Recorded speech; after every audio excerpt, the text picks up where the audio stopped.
Kingdom of ஷேரிங்னா என்னதுன்னு சொல்லிட்டு நீங்கள் சொல்றீங்களா? எல்லாருக்கும் ஷேர் பண்ணணும். என்னது சார்? ஷேர் பண்ணால் என்ன நடக்கும்? பிளெஸ்ஸிங்ஸ் கிடைக்கும். நம்ம ஷேர் பண்ணால் நம்மளோட அந்த லவ் நம்ம ஒன்று ஷேர் பண்ணோம்னா டபுளாக கிடைக்கும். கரெக்டா? குட். அவங்களும் நம்மளுக்கு கொடுப்பாங்க, நம்மளும் அவங்களுக்கு கொடுப்போம். அவங்க மாற்றி மாற்றி நம்ம ஷேர் பண்ணிக்கிறதுனால நம்மளுக்கு லவ் வந்து டபுள் ஆகிட்டே இருக்கும். கரெக்டா? ஸோ என்கிட்ட வந்து ஒரு ஸ்பான்ஸ் பால் இருக்கு. ஓகே, இதை வந்து நம்ம ஒரு ஷேர் வச்சுக்கோம், ஒரு லவ்வாக வச்சுக்கோம். இப்போ என்கிட்ட கொடுத்தா என்ன ஆகும்? டபுள் ஆகும். கரெக்டாக? ஸோ கொடுத்தீங்கன்னா just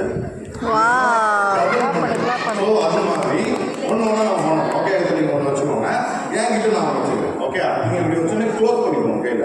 okay, good good. So என் கையில் ஒன்று வச்சுருக்கேன், உங்கள் கையில் ஒன்று இருக்குது. கரெக்டா? ஓகே, என் கையில் ஓப்பன் பண்ணுங்க. ஓகே, டபுளாக தான் பார்ப்போம் அவங்க கையில். ஓகே, அப்படியே க்ளோஸ் பண்ணி வச்சுட்டு 3, 2, 1 பூம். Okay, 3, 2, 1 boom. ஓகே, இது 1 வச்சுப்போம், அது 2 வச்சுப்போம். ஓகே, 1 என் கையில் இருக்குது, 2 அவங்க கையில் இருக்குது. க்ளோஸ் பண்ணிக்கலாம். குட். Now 3, 2, 1 boom. ஓப்பன் பண்ணுங்க. ஓகே ஓகே, யாரும் அனைத்து ரிலீவ் பண்ணணும். ஓகே ஓகே ஓகே, இப்படி வச்சுக்கோங்க.